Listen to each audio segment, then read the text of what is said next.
नमस्कार मित्रों, आप सभी का स्वागत है मेरे इस एसके एजुकेशन यूट्यूब चैनल पर। और आप देख रहे हैं एसके एजुकेशन रावत सर का यूट्यूब चैनल।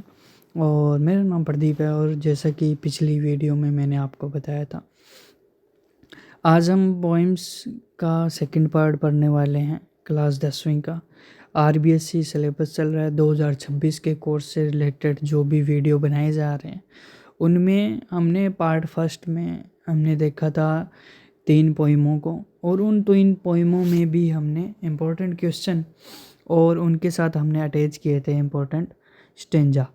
और स्टेंजा और क्वेश्चन हमने उस दृष्टि से देखे थे जो कि एग्ज़ाम में आने वाले हैं। तो यही चीज़ को हम आगे लेते हुए हम देख रहे हैं कि 4 नंबर पोइम, 5 और 6, आज हम 3 पोइमों को देखेंगे। और उसके बाद में 4 पोइमें और बचती हैं, वो हम उस वीडियो में करेंगे जो कि आज आपके सामने अभी स्क्रीन पर जो दिखाया जा रहा है। तो नया वीडियो जल्दी पूरा कोर्स एक दिन में 10वीं क्लास 2026 इंग्लिश मैराथन क्लास। सही सुन रहे हैं, सही देख रहे हैं। और आपको जल्द ही एक नया कोर्स का वीडियो मिलेगा जिसका नाम है English marathon class. English marathon class का एक वीडियो जल्दी अपलोड होने वाला है इसी चैनल पर। तो इस चैनल को जल्दी से जल्दी सब्सक्राइब कर दीजिए, शेयर कर दीजिए और वीडियो को लाइक करना बिल्कुल ना भूलें। हर एक वीडियो आपके लिए इम्पोर्टेंट होने वाली है। और जल्द ही मैं आपको एसके एजुकेशन के यूट्यूब चैनल पर 10वीं क्लास के मैराथन क्लास इंग्लिश की फुल कोर्स की लेने वाला हूँ, जिसमें मैं पोइम्स, लेसन्स, ग्रामर, हर एक टॉपिक जो आपके सिलेबस में है और जिससे इम्पोर्टेंट क्वेश्चन निकलते हैं वो हर एक चीज़ मैं करवाने वाला हूँ। तो वो वीडियो जल्द से जल्द अपलोड होगा। उसमें हम बाकी पोइमों से वो वीडियो स्टार्ट करेंगे। उसमें फर्स्ट लेसन से लेकर लास्ट लेसन और फिक्सन वाले जो भी लेसन है, जैसा कि हमने फर्स्ट वीडियो जो स्टार्टिंग वाला वीडियो था जिसमें हमने सिलेबस बताया था, उसमें हमने फिक्सन वाले जो लेसन थे उनके बारे में हमें इंफॉर्मेशन जो मिली थी, उस हिसाब से मैं आपको वो सिलेबस का वीडियो लेसन करवाऊँगा। तो आप ये वाला जो थंबनेल देख रहे हैं, ऐसे ही थंबनेल का एक वीडियो आएगा जो एक दिन में पूरा कोर्स करवाया जाएगा। तो आप याद रखिएगा, मैं आपको जल्द से जल्द इन्फॉर्मेशन दूंगा। और इसी चैनल से आप जुड़े रहिए। आप कम्युनिटी पोस्ट को देख सकते हैं कि जल्द से जल्द कब ये रिलीज़ होगा वीडियो। मैं आपको बता दूं कि 12 फरवरी 2026 को 10वीं क्लास का पेपर होने वाला है। उससे पहले जनवरी में या फरवरी के 2-3 दिन में, मतलब फरवरी 2 या 3 फरवरी को ये वीडियो उससे पहले क्या हो जाएगा, रिलीज़ कर दिया जाएगा। तो सबसे बड़ी बात यही है। तो पोइम नंबर 3 को हम क्या है कि देखेंगे हम सेकंड वीडियो में। जो भी हमारा वैसे तो पार्ट 1 था जिसके अंदर हमने फर्स्ट पोइम, सेकंड पोइम और थर्ड पोइम को देख लिया था। और अब हमारा पार्ट नंबर 2 आ रहा है जिसके अंदर हम 4 नंबर पोइम, 5 नंबर पोइम और 6 नंबर पोइम देखेंगे। तो सबसे इम्पोर्टेंट रहेगा कि आप सभी देख लीजिए कि मैराथन क्लास का एक इंग्लिश फुल कोर्स का वीडियो आने वाला है जिसमें सभी लेसन और जहाँ तक 7, 8, 9, 10 जो 4 पोइम में ये हैं, और उसके बाद में जो भी लेसन है और सभी लेसन में से जिसमें से पैसेज निकलने वाले हैं, किस में से कौन से इम्पोर्टेंट क्वेश्चन निकलने वाले हैं, तो हम सभी उन क्वेश्चन के बारे में देखेंगे उस वीडियो में। तो इसी चैनल पर वो वीडियो अपलोड होगा। तो जल्द से जल्द आप इस चैनल को सब्सक्राइब कर दीजिए। और मेरे जो जितने स्टूडेंट हैं इंग्लिश के, उनके लिए बेहतरीन मौका है कि वो अब दोबारा इंग्लिश सब्जेक्ट से मेरे साथ जुड़ सकते हैं, जो भी अलग रह गए थे मेरे से। मैं उनसे नहीं जुड़ पाया। मैं उनको कहता हूँ कि आप जितना जल्दी हो सके सभी स्टूडेंट्स को ये इस चैनल के बारे में बताइए और इस वीडियो के बारे में बताइए कि वो इस चैनल से जुड़ें और अपना जो भी इंग्लिश से संबंधित जो भी चीज़ें हैं जो उनको नहीं आ रही हैं वो उनसे इस वीडियो से कांटेक्ट करके और क्या है अपने पोएमों के बारे में भी जानकारी ले सकते हैं। तो चलिए शुरू करते हैं फिर अपने। तो आप देख रहे हैं S K education YouTube channel और how to tell wild animals 4 number poem है। और इस पोइम का जो भी पोइट है वो क्या है एक मजाकिया ढंग लेके आया है। पोइम के माध्यम से वो बताना चाह रहा है कि किस जानवर को आप समझ सकते हैं कि वो पालतू है या जंगली है। किस जानवर को हम कैसे समझ सकते हैं कि वो एशियन लोयन है, बंगाल टाइगर है, वो लियोपार्ड है या बियर है या फिर वो हाइना है, क्रोकोडाइल है या फिर वो कैमेलियन है मतलब गिरगिट है। तो किस प्रकार आप एक मगरमच्छ को पहचान सकते हैं, किस प्रकार एक हाइना को पहचान सकते हैं, किस प्रकार आप लियोपार्ड को पहचान सकते हैं, बंगाल टाइगर और एशियन लोयन और बियर मतलब भालू को आप पहचान सकते हैं। तो बहुत सारे चीज़ें हैं उनमें उन्होंने टॉपिक जो पोइटिक डिवाइसेस है उनका यूज़ करके उन्होंने बताया है। और बहुत सारे वर्ड्स हैं जिनके बारे में मैं आपको थोड़ी जानकारी दूंगा और आप इस पोइम को समझिए। जिससे हम क्या है कि एक पोइट ने यहाँ एक मजाकिया ढंग लिया है कि हम एक जानवर को कैसे पहचान सकते हैं। तो चलिए शुरू करते हैं फिर। तो पहला पहला हमने यहाँ पर समझ लिया है कि how to tell wild animals के बारे में कैसे जाना जा सकता है। यहाँ पर हमें एक शेर दिखाई दे रहा है, यहाँ पर भी शेर दिखाई दे रहा है। बहुत से ऐसे जानवर हैं जो इस पोइम में हमें मिलेंगे। जैसे कि यहाँ पर हमें लियोपार्ड दिखाई दे रहा है, यहाँ पर हमें भालू दिखाई दे रहा है, ठीक है। और बहुत से ऐसे जानवर हैं जैसे हाइना है, मगरमच्छ दिखाई दे रहा है और यहाँ पर हमें कैमेलियन दिखाई दे रहा है। तो बहुत से जानवर हैं। तो यहाँ पर पोइट हमें बताना चाह रहे हैं कि आप एक जानवर को कैसे पहचान सकते हैं। तो सबसे पहले हम पोइट के बारे में थोड़ा देखते हैं। पोइट का नाम है कैरोलिन वेल्स। पोइट का नाम क्या है? कैरोलिन वेल्स नाम है, जो कि एक अमेरिकन पोइट है। क्या है? अमेरिकन पोइट है। और यहाँ पर दिया हुआ ये 2 लाइनें हम पोइट के बारे में थोड़ा सा देखते हैं कि वो क्या है, एक अमेरिकन पोइट है। कैरोलिन वेल्स हमने देख लिया कि पोइट का नाम है और अमेरिकन ऑथर भी है और पोइट भी। वो एक लेखक भी है, कहानियाँ भी लिखती हैं और एक पोइमें भी लिखती हैं। तो हम इनके बारे में भी जानते हैं। तो अब क्या है कि सी इज़ राइटर ऑफ पोइम, वो पोइम भी लिखती है मिस्टीरियस और चिल्ड्रन लिटरेचर के बारे में भी लिखना जानती है और वो लिखती है। तो ये थोड़ी सी बातें हैं जो हम पोइट के बारे में देखते हैं। अभी चलिए अपने चलते हैं पहले स्टेंजा की तरफ। एशियन लोयन के बारे में है ये। तो सबसे पहले how to tell wild animals में हमें बताया जाता है कि जब भी आप किसी जंगल में जाएं, जब भी आप किसी जंगल में जाते हैं तो उस जंगल में जब भी आप इधर उधर घूमो तो आपको पता चलेगा कि आप उस जंगल में अगर जाना चाहते हो, कभी भी आप घूमना चाहते हो, तो पोइट यहाँ पर कहता है कि आप ईस्ट के जंगलों में घूमो। ईस्ट, ईस्ट जो नॉर्थ साउथ वेस्ट ईस्ट ये जो साइड होती है उस तरह आप ईस्ट के जंगलों में घूमोगे। तो बाई चांस आप कहीं भी जाओ तो आप ईस्ट के जंगलों में जाओ। जैसा कि यहाँ पर कवि ने बोला है कि आप कहाँ पर जाओ, ईस्ट के जंगलों में जाओ। तो आपको वहाँ पर क्या मिलेगा? आपको वहाँ पर एक जानवर मिलेगा। And if there should be you advance a large tawny beast, if he roars you are dying you will know it is the Asian lion. और आपको वो क्या मिलेगा? यहाँ पर पोइट कहने की कोशिश कर रहा है कि अगर आप ईस्ट के जंगलों में जाओगे तो आपको वहाँ पर एक रोर करता हुआ, दहाड़ता हुआ एक टाउनी बीस्ट के अंदर एक लार्ज वन, एक जानवर मिलेगा। यहाँ पर दो शब्दों का यूज़ हुआ है, तो हम उन शब्दों के बारे में जानते हैं। सबसे पहले ईस्ट के जंगल, तो हमें पता चल गया इन द ईस्ट, वो ईस्ट के जंगलों में जानने की बात कर रहा है। बीस्ट का मतलब होता है यहाँ पर बहुत बड़े जानवर, मतलब लार्ज वन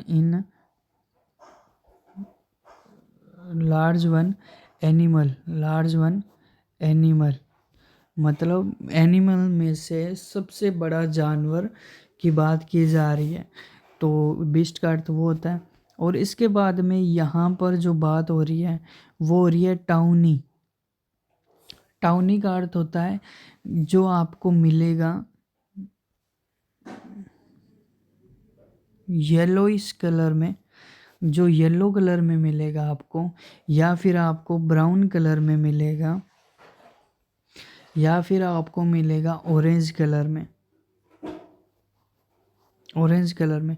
मतलब 3 कलर में एक आपको जानवर दिखाई देगा। वो जानवर कौन सा होगा? वो जानवर अगर आपको दिखे और आपकी ओर दहाड़ता हुआ आपको अगर नज़र आ जाए और आपको मारने की कोशिश करे, तो वो जानवर जो होगा वो क्या होगा? वो होगा एशियन लायन। तो आपको वहाँ खुद ही पता चल जाएगा कि अगर वो आपकी ओर दहाड़ता हुआ नज़र आए, एक टाउनी बीस्ट नज़र आए, सबसे बड़ा जानवर नज़र आए, उसका मुंह खुला हुआ या फिर बीस्ट रोर करता हुआ नज़र आए, तो आपको प्रॉपर समझ लेना है कि वो कौन सा जानवर है। एशियन लायन, माफ़ कीजिए, एशियन लायन है। कौन सा जानवर है? एशियन लायन है। यहाँ पर एशियन लायन की पूरे इस स्टेंजा में एशियन लायन की ही बारे में बात की गई है कि जैसे ही वो दहाड़ता हुआ नज़र आए, तो यहाँ पर आपको पता चल जाएगा कि वो क्या है, एक एशियन लायन है, जो टाउनी बीस्ट है, सबसे बड़ा जानवर है, और जो आपको येलोइश ब्राउन कलर में, ऑरेंज कलर में, या फिर ऑरेंज ब्राउन कलर में आपको नज़र आएगा, जिसको क्या बोलेंगे हम? एशियन लायन बोलेंगे। क्या बोलेंगे? एशियन लायन बोलेंगे। यहाँ पर पहला स्टेंजा ख़त्म होता है और दूसरे स्टेंजा की तरफ हम आते हैं। तो दूसरे स्टेंजा में बंगाल टाइगर की बात की गई है। इस स्टेंजा में किसकी बात की गई है? बंगाल टाइगर की बात की गई है। तो देखते हैं कि बंगाल टाइगर के बारे में क्या क्या बात की गई है। Of some time when roaming round, a noble wild beast greets you with stripes on a yellow ground. Just notice if he eats you. This simple rule may help you learn the Bengal tiger tradition. तो सबसे पहले अगर आप Asian lion से, यहाँ पर बात हुई है कि एशियन लायन से अगर आप बच भी जाते हो और फिर आप उधर इधर उधर कहीं जंगल में और घूमते हो, तो घूमते हुए रोमिंग राउंड, इधर उधर घूमते हुए अगर आपको एक और बीस्ट नज़र आए, एक और जानवर जो नज़र आए आपको, और आपको पहचानने में कोई भी गलती नहीं होगी, क्योंकि उस जो जानवर आपको नज़र आएगा वो ब्लैक स्ट्रिप्स में नज़र आएगा। ब्लैक स्ट्रिप्स उसके चारों ओर, मतलब ब्लैक स्ट्रिप्स मतलब काली धारियाँ, जैसा कि आप इसमें, जिसके शरीर पर क्या है, काली धारियाँ नज़र आएंगी, जिसके शरीर पर क्या है, काली धारियाँ नज़र आएंगी, और येलो ग्राउंड, और उसका पूरा जो शरीर है वो क्या है, येलो दिखाई देगा। क्या दिखाई देगा? येलो। यहाँ पर आपको इस शहर के जो बंगाल टाइगर है उसके चारों ओर शरीर के ऊपर ब्लैक स्ट्रिप नज़र आ रही हैं, और उसका जो बैकग्राउंड है वो येलो नज़र आ रहा होगा आपको। ठीक है, तो यहाँ पर वो कह रहा है कि just notice if he eats you, this simple rule may help you learn the Bengal tiger diction. तो तुम्हें खाने के बाद तुम्हें पता चलेगा कि ये तो बंगाल टाइगर था जिसने मुझे खा लिया। ए नोबल वाइल्ड एनिमल होगा। यहाँ पर डिशन का अर्थ होता है पहचान, और जब तुम्हें वो खा लेगा, तुम्हारी ओर आकर तुम्हें जब वो नोच खाएगा और तब तुम्हें पता चल जाएगा, सिंपल रूल तुझे पता चल जाएगा कि ये तो बंगाल टाइगर था जिसने मुझे खा लिया। तो यहाँ पहचानने की जो मेन बात क्या है, एक और जानवर मिलेगा जिसके शरीर पर क्या होगी, ब्लैक स्ट्रिप्स होगी, जिसके शरीर पर क्या होगी, ब्लैक धारियाँ होगी, काली धारियाँ होगी, जो यहाँ पर दिया हुआ है स्पेशल, माफ़ कीजिएगा, जो स्पेशल यहाँ पर दिया हुआ है ब्लैक स्ट्रिप्स और yellow ground.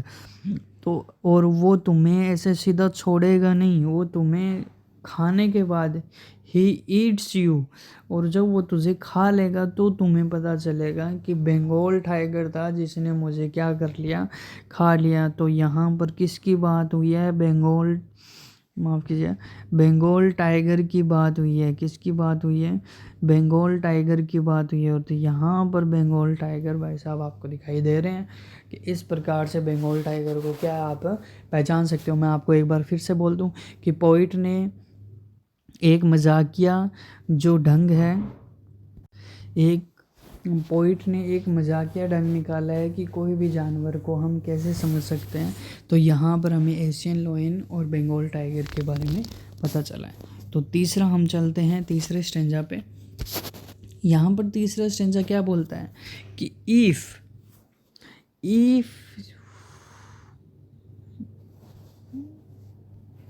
strolling forth a beast view whose hide he with spots and pampered, as soon as he leapt on you, you will know the leopard will do no good to roar with pain, he will only lap and lap again। अगर तुम्हें वहाँ भी आप अगर बच जाते हो, उसके बाद में क्या होता है कि इधर उधर आप फिर से वापस घूमोगे तो आपको क्या है कि एक जो छुपा हुआ एक लियोपार्ड और दिखाई देगा, जिसके शरीर पर किस प्रकार के धब्बे होंगे, ब्लैक स्पॉट होंगे। क्या होंगे, जो स्पॉट होंगे वो क्या होंगे, ब्लैक होंगे। जो ब्लैक धब्बे होंगे वो आपको उसके शरीर पर नज़र आएंगे। और एज जब तक आप ये सोचोगे कि वो ब्लैक धब्बे वाला मुझे दिखाई दे गया है, उससे पहले ही वो आपके ऊपर क्या है, कूद पड़ेगा, लैप्ट ऑन यू। और लैप्ट माने होता है झपटा मारना, लैप्ट माने क्या होता है, झपट्टा मारना। तो इतनी देर में वो क्या है, आपके ऊपर क्या कर लेगा, झपट्टा मार लेगा। और जब तक कि आप एकदम ख़त्म नहीं हो जाते तब तक वो आप पर क्या करता रहेगा, झपट्टा मारता रहेगा। तब आपको पता चल जाएगा कि ब्लैक स्पॉट्स जिसके शरीर पर छोटे छोटे काले काले धब्बे हैं, वो झपट्टा मारने वाला कौन सा जानवर है, एक लियोपार्ड है। कौन है, लियोपार्ड है, लियोपार्ड है। तो आपको डायरेक्ट पता चल जाएगा कि वो कौन सा जानवर है। लियोपार्ड के बाद में यहाँ पर एक ज़बरदस्त बात कही है चौथे स्टेंजा में भालू के बारे में कि if you are walking round your yard you meet a creature there. आप थोड़ा सा और इधर उधर अगर घूमोगे तो आपको एक और नेचर का जो क्रिएचर है वो आपको पता चलेगा। और वो क्रिएचर क्या है, एक बियर है। क्या है, एक बियर है। तो आप एक और नेचर वाले क्रिएचर से मिलोगे। वो hugs you very very hard but sure it is a bear. वो आपको हग करेगा, बढ़िया प्यार जताएगा, लेकिन आपको जब वो हग करेगा तो कोई ज़रूरी नहीं है, कोई ज़रूरी नहीं है कि वो लव वाला ही हग है, वो हेट वाला भी लव वो हग हो सकता है। तो if you have any doubt I guess he will you just one more cares. तो यहाँ पर पोइट कहना चाहता है कि एक हग को ज़रूरी नहीं है कि वो अच्छा वाला ही हग हो। अगर आप उस हग से बच जाते हैं, अगर वो आपको गले लगाता है, अगर आप उस हग से बच जाते हो तो आप क्या है कि तो ये मत सोचना कि वो एक लव वाला हग था, वो दूसरा हग और करेगा, एक नफ़रत वाला हग और करेगा जिसमें आपकी जान भी जा सकती है। तो आप वहाँ पर समझ लेना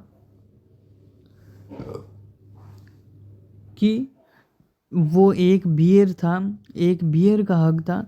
और यहाँ पर हम एक बियर को एक बियर को हम लव वाला ही जानवर मानते हैं, क्योंकि उससे ही क्रिएट हुआ है। क्या क्रिएट हुआ है? उससे ही एक टेडी क्रिएट हुआ है, टेडी बियर क्रिएट हुआ है, जो क्या है हम बच्चों को देते हैं। तो हम मानते हैं कि वो हमेशा प्यार करने वाला होता है, लेकिन ऐसा नहीं है। हर एक बियर ऐसा नहीं होता। वो हेट भी करते हैं और वो आपकी जान भी ले सकते हैं। तो आप अपनी लाइफ भी क्या कर सकते हो, लॉस कर सकते हो, गंवा सकते हो। तो यहाँ पर पोइट ने पहचानने की बात की है कि आप एक हक से तो समझ लोगे कि वो प्यार कर रहा है, लेकिन जैसे ही आपको वो दूसरा हक देगा तो आपकी हड्डियाँ जब तक टूट ना जाए तब तक वो आपको हक करता रहेगा। तो आपको पता चल जाएगा कि वो क्या है। वो एक ऐसा भालू है, बियर है, जिसके बारे में पोइट बताना चाह रहा है कि एक ऐसा भी है जो आपकी जान भी ले सकता है। तो चौथे स्टेंजा में इसकी बात हुई थी। अब हम चलते हैं 5वें स्टेंजा में। सबसे इंटरेस्टिंग स्टेंजा है, इसमें हाइना और क्रोकोडाइल की बात हुई है। आपने हमेशा सुना होगा कि मगरमच्छ के आंसू। मगरमच्छ के आंसू का मतलब होता है कि यहाँ पर पोइट कहता है कि अगर कोई जानवर दिखाई दे जिसकी आंखों में से आंसू आते हों, तो आपको समझ लेना है कि वो मगरमच्छ है। लेकिन वो मगरमच्छ के जो आंसू हैं वो दिखावटी हैं, मतलब वो करना कुछ और चाहता है, आपकी जान है लेना चाहता है। अगर आपको हाइना दिखाई दे, हाइना एक प्रकार का जानवर है जिसे हम भेड़िया का रूप भी दे सकते हैं, भेड़िया भी कह सकते हैं, जो आपको हमेशा स्माइल करता हुआ नज़र आएगा, लेकिन उसकी स्माइल के पीछे भी राज होता है। तो यहाँ पर दोनों ही जानवर जानलेवा हैं, दोनों के पास नहीं जाया जा सकता। वैसे ही हम यहाँ पर देखते हैं कि द डिस्कनाइज beast of prey no wise might none plus the crocodile you always may टेलो Hyenas come with merry smile, but if the weep they are crocodile। तो यहाँ पर बात हुई है नो वॉइस। यहाँ पर एक बात हुई है नो वॉइस की, नो वॉइस की बात हुई है। नो वॉइस का अर्थ होता है कि कोई भी पर्सन जब कहीं जाता है तो विदाउट एक्सपीरियंस कहीं जाता है, उसको किसी भी चीज़ का एक्सपीरियंस नहीं है, वो हर एक चीज़ में क्या है, न्यू है। तो उस चीज़ के लिए नो वॉइस का यूज़ हुआ है यहाँ पे, ठीक है। और यहाँ पर एक वर्ड का यूज़ हुआ है नॉन प्लस। नॉन प्लस का अर्थ होता है कंफ्यूज होना तय है, क्योंकि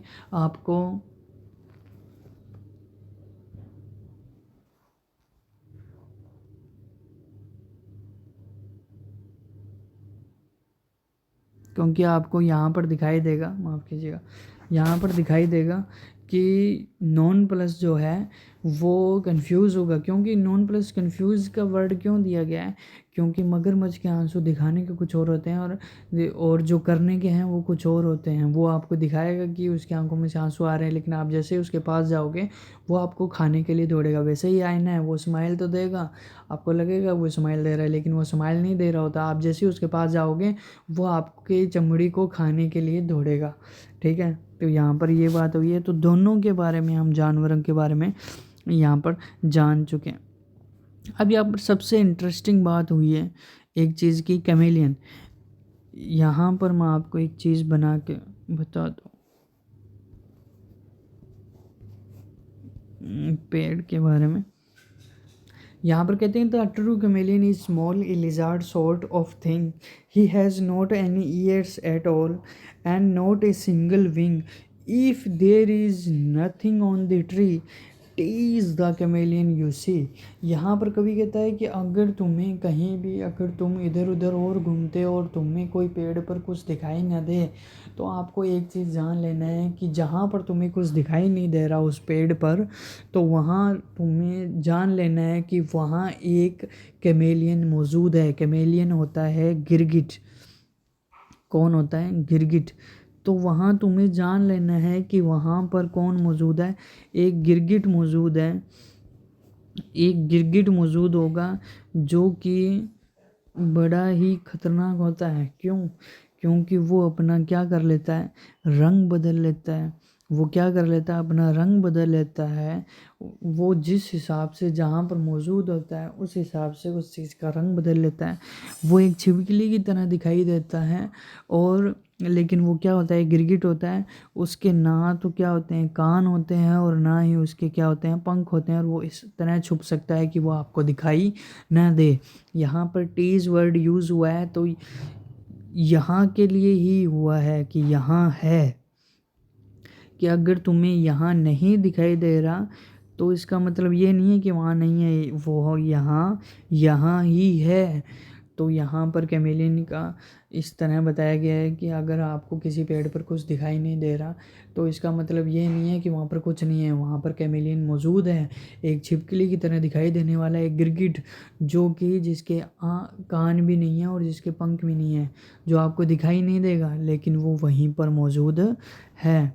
तो ये यहाँ पर how to tell wild animals poem थी जो हमने अभी तक पढ़ी।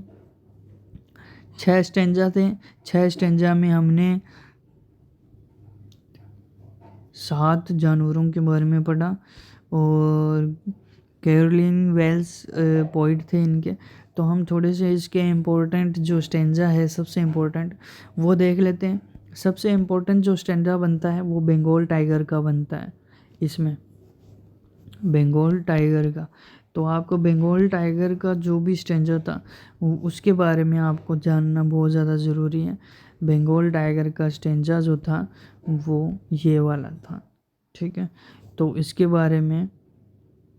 बारे में आपको क्या होना चाहिए, पता होना चाहिए, ठीक है। जो भी मैंने बताया,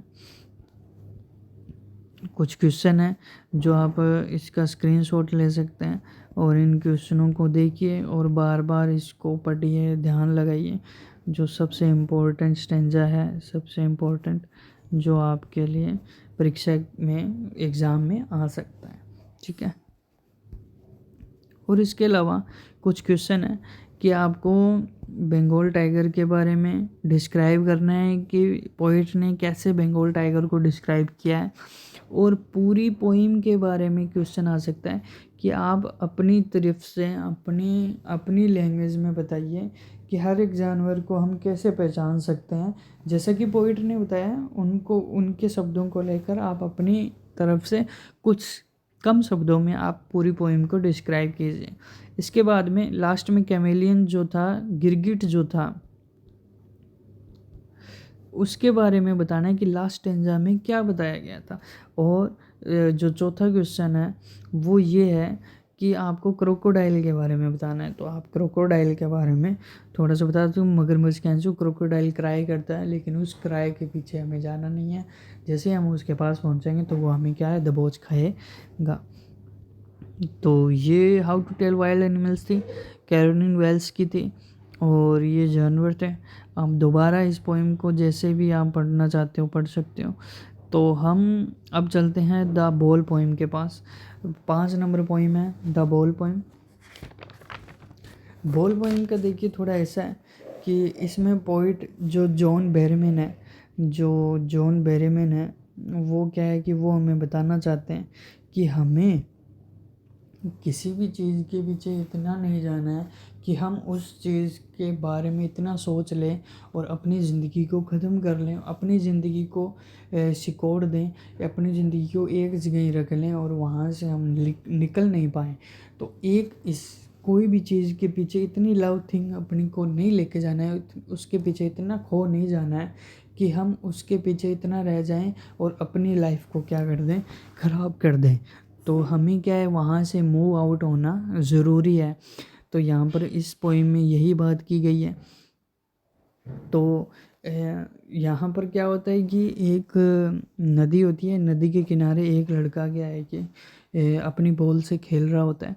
वहाँ पर पोइट एक पेड़ के नीचे बैठे होते हैं और उस लड़के को क्या कर रहे होते हैं, देख रहे होते हैं, जो नदी के किनारे खेल रहा होता है। तभी खेलते खेलते क्या होता है कि उसकी बॉल नदी के अंदर चली जाती है, नदी के ऊपर मतलब चली जाती है, और वो अब उस बॉल को देख रहा होता है। तभी पोइट अपनी पोइम में कहते हैं कि हम स्टार्टिंग लाइन से पढ़ते हैं।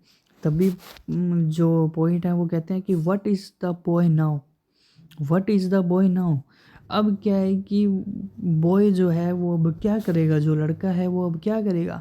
वो हैज़ लॉस्ट इज बॉल, जिसने अपनी बॉल को क्या कर दिया है, लॉस्ट कर दिया है, वो पानी में चले गई है। अब वो लड़का है वो क्या करेगा। What what is he to do, अब वो क्या करने वाला है। I saw it go merrily bouncing down the street and then merrily over there it is in the water, और मैंने उसको जाते हुए देखा कि वो बाउंस करते हुए धीरे धीरे क्या है अपनी जो चीज़ें हैं उसको छोड़ते हुए, अपनी चीज़ को छोड़ते हुए, और वो कहाँ चली गई, नदी के किनारे से लेकर नदी के अंदर चली गई। इसके बाद में पोइट कहते हैं कि no use to say oh there are other balls and ultimate seeking grief fixes the boy as he stands rigid and trembling and staring down. अब क्या है कि और भी बॉल्स हैं लाइफ के अंदर, और भी बॉल्स हैं, उनको दिल लेके या फिर कोई उसको नई बॉल दे के भी अब उसकी लाइफ फिक्स कर सकता है कि कोई बात नहीं, वो बॉल चली गई तो चली गई, आप ये बॉल लो और इससे खेल लो। इस चीज़ से फिक्स हो सकती है, हर एक चीज़ फिक्स हो सकती है। लेकिन यहाँ पर क्या करता है, सबसे इम्पोर्टेंट लाइन है जो आगे आने वाली है। लेकिन इस चीज़ में वो क्या करता है कि वो लड़का वहाँ बैठ जाता है और उस बॉल को देखता रहता है, उस बॉल को देखता है, और उस बॉल के पीछे की जो भी चीज़ें थी, उस बॉल से रिलेटेड जो भी उसकी यादें थी, उनको अपने दिमाग में वापस वो सोचने लग जाता है, और उसकी जो यादें थी उसके सामने आ जाती हैं। और सबसे इम्पोर्टेंट लाइन जो भी आने वाली है, all his young days into the harbor where his ball went, I would not intrude on him a dime. Another ball is worthless. Now he has first responsibility in a world of possessions. मतलब यहाँ पर कहता है कि उसकी जितनी भी young days के अंदर उसकी जो यादें थी वो उस बॉल से जुड़ी हुई थी। हो सकता है कि वो बॉल कहाँ से आई थी, जब वो खेला करता था, जब बॉल लेके आया था तो उसके दोस्तों के साथ, उसके परिवार के लोगों के साथ वो बॉल से खेला करता था, तो वो सारी यादें उसके सामने आ गई। यहाँ पर ए डाइम, यहाँ पर एक वर्ड यूज़ हुआ है ए डाइम, ए डाइम है यहाँ पर करेंसी। तो यहाँ पर जो पॉइंट है वो कहता है कि मैं उसे ए डाइम मतलब 1 रुपये देकर उसको कह सकता हूँ कि तुम क्या कर, न्यू बॉल, अपनी क्या है नई बॉल भी लेके आ सकता है, नई बॉल लेके आ सकता है, फिर तुम खेल सकता है। लेकिन यहाँ पर पॉइंट ऐसा नहीं करता। पॉइंट क्या करता है, पॉइंट कहता है कि उसे अपनी क्या करनी चाहिए, अपनी रिस्पॉन्सिबिलिटी समझनी चाहिए, अपनी रिस्पॉन्सिबिलिटी समझनी चाहिए। क्यों रिस्पॉन्सिबिलिटी, क्योंकि उसे पता होना चाहिए कि ये बॉल उसके लिए कितनी इम्पोर्टेंट है थी, ये बॉल उसके लिए इम्पोर्टेंट थी, तो उसे ध्यान से खेलना चाहिए था, उसे ध्यान से रखना चाहिए था। अगर वो ऐसा नहीं करता, अगर वो ध्यान से करता तो वो बॉल उसके अंदर नहीं जाती। अब वो क्या है, उसे रिस्पॉन्सिबिलिटी का पता चला है। अगर मैं उसे 1 रुपये या फिर रुपये यहाँ पर दे दूँगा तो वो अपनी रिस्पॉन्सिबिलिटी नहीं समझेगा, वो कुछ चीज़ों को ध्यान से नहीं रखेगा, तो यहाँ पर उसको हर चीज़ मिलती जाएगी, तो वो रिस्पॉन्सिबिलिटी से दूर हो जाएगा। तो यहाँ पर मैं उसे क्या नहीं दूंगा, रुपए नहीं दूंगा। इसके बाद में people will take balls, ball will be lost always, little boy, and no one buy a ball back. Money is external, he is learning will behind the desperate eyes, the epistemology of laws, how to stand up, knowing what every man must one day know, and most know many days how to stand up. यहाँ पर poet कहता है कि बहुत अभी तो उसका ये फर्स्ट स्टेप था अपनी लाइफ में आगे बढ़ने का, ये फर्स्ट स्टेप था जिसमें उसने क्या किया, अपनी एक पहली जो अपनी चीज़ थी, जो जिसके ऊपर उसका प्यार था, उसने उस चीज़ को खोया है। अभी तो बहुत सारी बॉल्स यहाँ पर उन यादों को उसने, पोइट ने यहाँ पर बॉल्स का रूप दिया है कि बहुत सारी बॉल्स भी आएंगी अपनी उसकी ज़िंदगी में जिसको वो खोएगा। तो उसे अपनी रिस्पॉन्सिबिलिटी आज से ही समझनी होगी और ये सोचना होगा कि ऐसी बहुत सी चीज़ें हैं जिससे क्या है कि वो बहुत अपनी लाइफ को उनसे जुड़ पाएगा और फिर बाद में उनको खोएगा। तो यहाँ पर उसको रिस्पॉन्सिबिलिटी समझना ज़रूरी है। मनी इज़ एक्सटर्नल का मतलब यहाँ पर यह है कि मनी से सब कुछ खरीदा जा सकता है। यहाँ पर सही है कि मनी से सब कुछ खरीदा जा सकता है, बात सही की है, लेकिन मनी से वो यादें नहीं खरीदी जा सकती। मनी से जो वो यादें जो हैं वो नहीं खरीदी जा सकती, जो यादें उसकी बॉल के साथ थी, जो यादें उसने बॉल के साथ खेली थी, जो भी उसकी यादें थी, उनके दोस्तों की यादें थी, वो उसी बॉल के साथ जुड़ी हुई थी।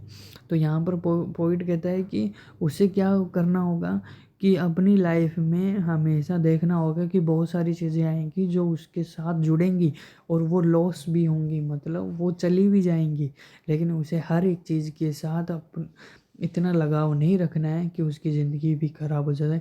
उसे क्या होना पड़ेगा, सबसे इम्पोर्टेंट वर्ड है, अपनी लाइफ का भी वर्ड है जो कि हमें क्या होना पड़ेगा, हमें अपनी लाइफ में मूव ऑन होना पड़ेगा, आगे बढ़ना पड़ेगा, आगे बढ़ना पड़ेगा। हम एक जगह नहीं बैठे रह सकते, हमें हमेशा अपनी लाइफ में ग्रोथ करते रहना पड़ेगा। हम नीचे की तरफ नहीं जा सकते, हमें ऊपर की तरफ ही जाना होगा। तो यहाँ पर आकर क्या है कि पोइम है जो ख़त्म हो जाती है।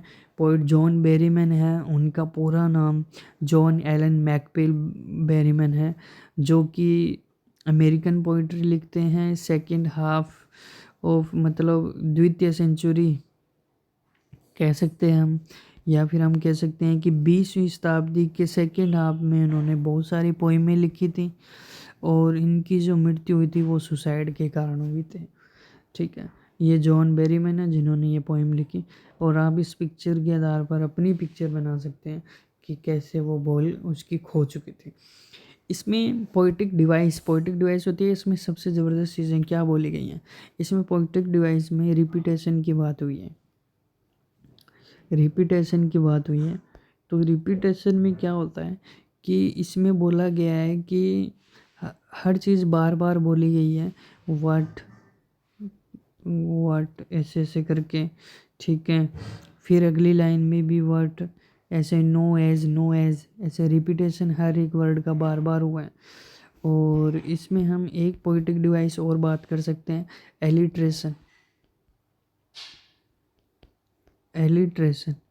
एलिट्रेशन भी एक पोइटिक डिवाइस है जिसमें जैसे बॉय, बॉल, बैक, ये पोइटिक डिवाइस है, मतलब एक ही वर्ड का एक ही लाइन में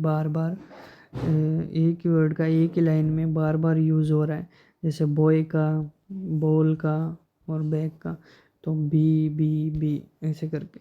तो एलिट्रेशन ये होता है यहाँ पर, और इसमें किसी प्रकार की राइमिंग स्कीम नहीं है, तो नो राइमिंग।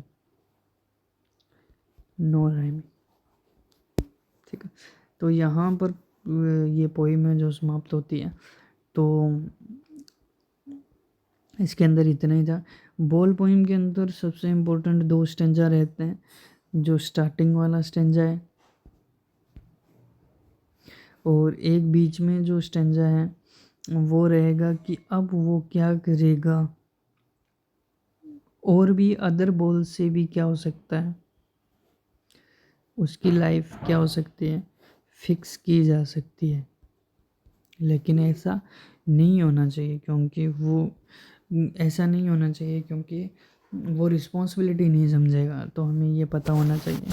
इसके क्वेश्चन है, आप स्क्रीनशॉट ले सकते हैं पहले स्टेंजा का, बॉल पोइम का, और ये क्वेश्चन रहते हैं उसके।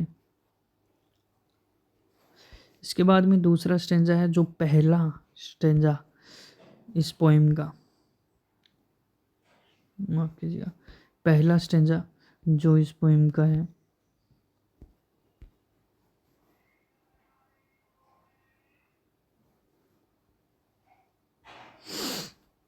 इसके बाद में ये वाले क्वेश्चन सबसे इम्पोर्टेंट है, और इसके बाद में जो इम्पोर्टेंट क्वेश्चन बनते हैं वो ये हैं कि व्हाट डज द पोइट से the boy is learning from the loss the boy.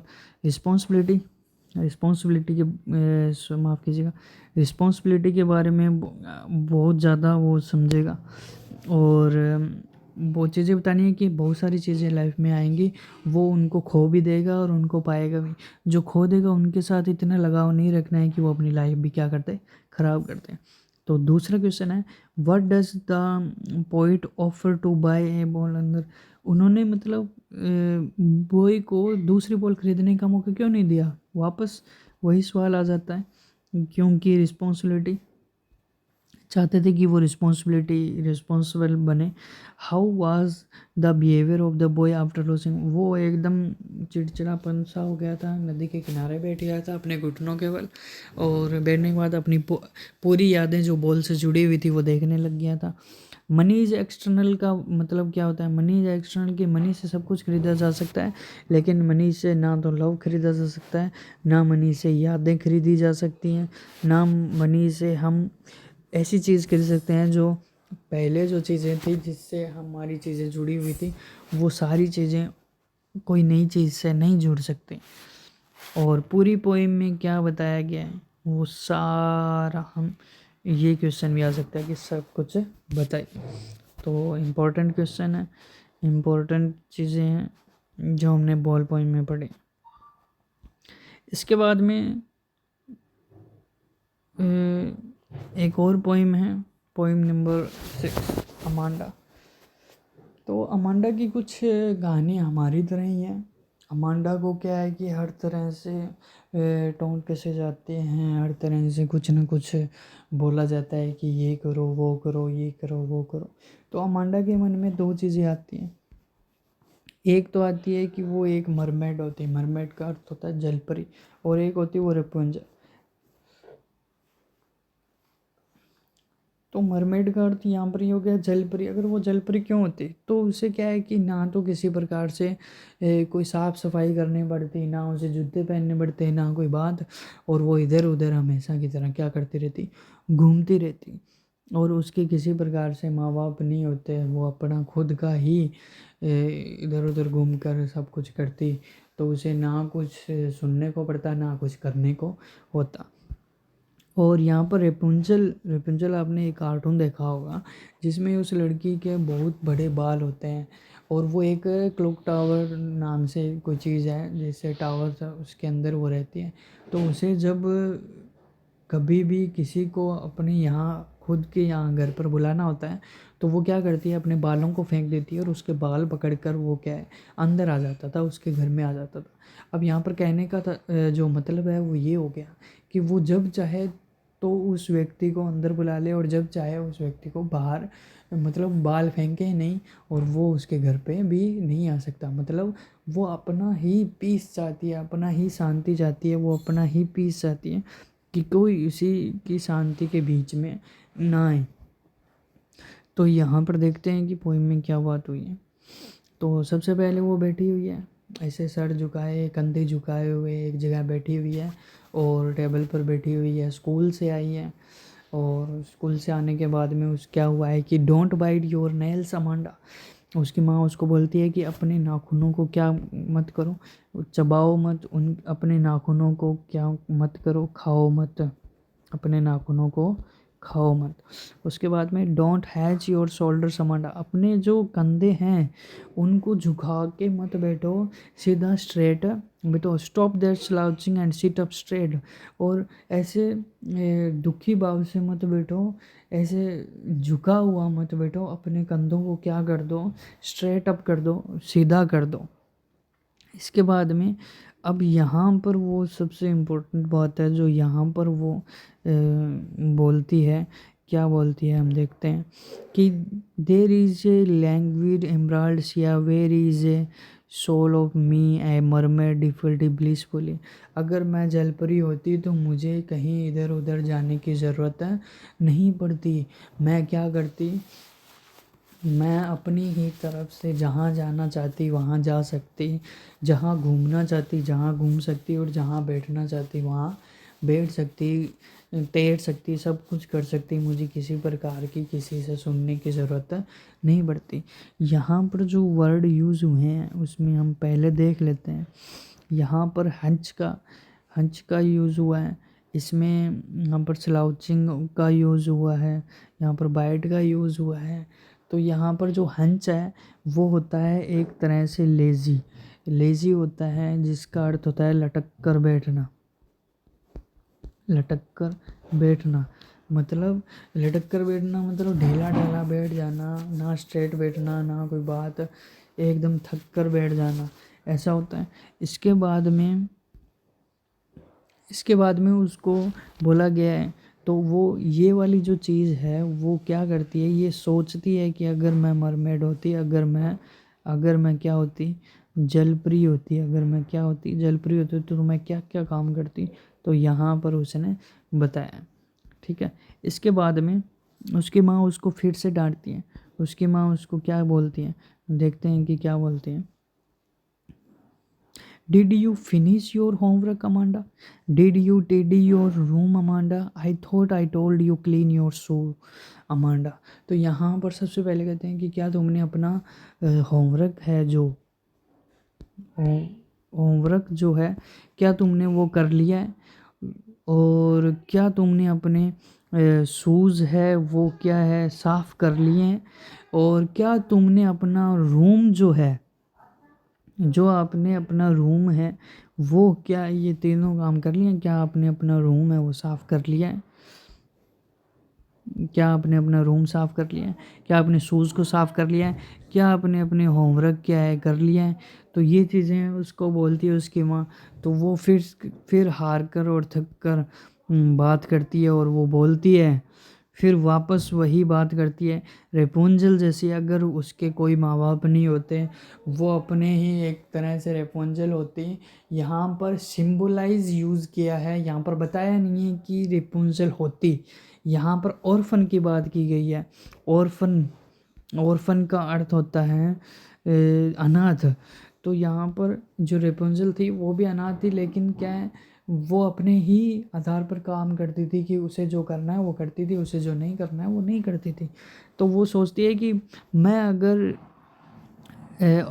Orphan होती, अनाथ होती, क्या होती, अनाथ होती, तो मैं इधर उधर सड़कों पर क्या करती, घूमती, और मुझे किसी प्रकार के जूते पहनने की ज़रूरत नहीं थी, मुझे किसी प्रकार से कहीं पर जाने की ज़रूरत नहीं। मैं बीच पर घूमती, मैं, और जो मुझे साइलेंस मिलता यहाँ पर, जो मुझे शांति जो मिलती, वो मेरी सबसे बड़ी मतलब गोल्डन टाइम रहता मेरा। और जो फ्रीडम जो आज़ादी जो मुझे मिलती वो सबसे स्वीट होती। तो ऐसे सोचती है वो। इसके बाद में बात होती है, don't eat that chocolate Amanda, remember your एसन एक Amanda, will you please look at me when I am speaking to you Amanda. तो यहाँ पर बात की जाती है कि तुम चॉकलेट मत खाओ अमांडा, अगर तुमने चॉकलेट खाई तो तुम्हें पता है तुम्हारे मुंह पर क्या हो जाएंगे, पिंपल हो जाएंगे। तो तुम्हें पता नहीं है कि पिंपल होने के बाद में क्या होता है, दर्द होता है। तो will you please look at me when I am speaking to you Amanda. तुम मुड़ी क्यों रहती हो, क्या तुम मेरी तरफ देख सकती हो। मुड़ी रहना होता है कि आलसी रहना, तो तुम इतना आलसी क्यों रहती हो, तुम मेरी तरफ देख सकती हो क्योंकि मैं तुमसे बात कर रही हूँ। लेकिन अमांडा अपनी दुनिया में खोई रहती है।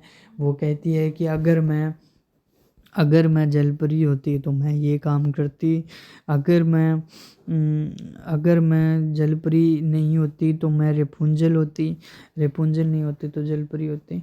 तो इसी बातों के बारे में जानकारी अपने को इस पोइम में मिलती है। तो ये पोइम हमें 2 चीज़ों के बारे में बताती है जो हमने इस पोइम में जाना।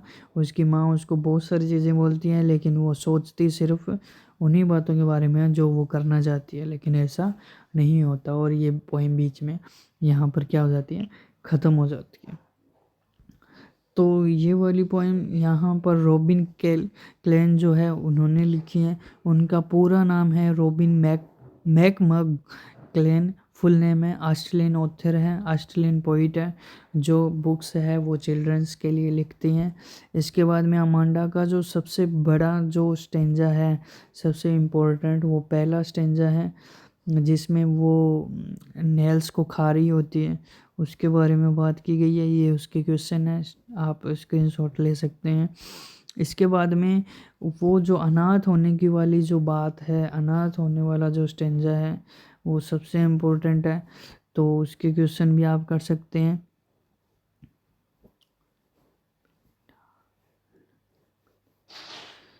तो ये वाले स्टेंजा आप कर सकते हैं। सबसे इम्पोर्टेंट इसके 6 क्वेश्चन हैं जो अब तक पीछे भी क्वेश्चन में पूछे गए हैं। तो उसमें पहला क्वेश्चन है कि Amanda Moody most of time कब रहती है, जब जब वो क्या करती है, जब वो अपनी ही ख्यालात में जब वो खोए रहती है, तब वो मूडी रहती है। Amanda fantasies reveal about her feelings.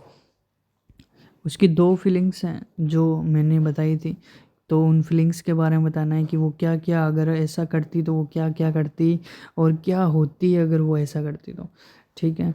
और थीम बतानी है कि जो भी कुछ करना चाहती है तो उसका जो एनवायरनमेंट है, उसका जो फैमिली बैकग्राउंड है, वो ऐसा उसे करने नहीं देता, हर वक़्त उसे क्या डाँट पड़ती रहती है। तो अमांडा क्या ऑर्फन है? अमांडा क्या अनाथ है? अमांडा अनाथ नहीं है क्योंकि उसकी मम्मी ही उसे डाँटती रहती है। तो यहाँ पर हम देख सकते हैं अमांडा अनाथ नहीं है, लेकिन वो सोचती ऐसा है कि अगर वो अनाथ होती तो अच्छा होता। इसके बाद में क्या मैसेज कन्वे किया गया है, बताया गया है कि जब भी किसी प्रकार की कोई फीलिंग्स अंदर होती है तो उनको पूरा करना चाहिए, अपने पेरेंट्स को बताना चाहिए। कोई भी फीलिंग्स होती है तो अपने पेरेंट्स को बताना चाहिए, अंदर ही अंदर नहीं रखना चाहिए। यहाँ पर ये मैसेज भी कन्वे किया गया है। How does Amanda respond her mother constant Moody के तौर पर, कि वो कोई भी मैसेज का क्या नहीं करती, मैसेज का रिप्लाई जो है, रिप्लाई वो नहीं देती, तो वो बैठी रहती है। और अमांडा की जो मदर है वो उसे डांट लगाती रहती है। तो यहाँ पर दोस्तों पोइम कंप्लीट होती है अमांडा, और 6 नंबर पोइम और 5 और 4 नंबर पोइम हम कर चुके हैं और उसके क्वेश्चन भी देख चुके हैं। आप दोबारा देखकर इन्हीं पोइम्स को याद कर सकते हैं। जो क्वेश्चन मैंने बताए हैं वो सबसे इम्पोर्टेंट है, उनको अपनी उसमें देखें। और मैं आपको फिर से दोबारा बता देता हूँ कि एक नया वीडियो जल्दी पूरा आने वाला है पूरे कोर्स का, और 10वीं क्लास के लिए वो एक इंग्लिश मैराथन क्लास होने वाली है, जो वीडियो जल्द से जल्द आएगा और उसका थंबनेल ये रहने वाला है। तो आप जितना जल्दी हो सके इस चैनल से जुड़िए। बोर्ड के ऊपर समझाया जाएगा, बोर्ड के ऊपर ही हर चीज़ बताई जाएगी। आप पर्सनली व्हाट्सएप पर क्वेश्चन पूछ सकते हैं मुझसे। आपको उस वीडियो के अंदर आपको मैं अपनी नंबर माफ़ कीजिए, आपको नंबर बता दूंगा जिससे आप क्वेश्चन पूछ सकते हैं। तो आप पोइट से रिलेटेड जितने भी क्वेश्चन हैं पोइम से रिलेटेड, वो क्वेश्चन आप पूछ सकते हैं। तो आप इस वीडियो को देखना ना भूलें, इसमें सबसे इम्पोर्टेंट क्वेश्चन आपको मिलेंगे ही मिलेंगे। तो धन्यवाद।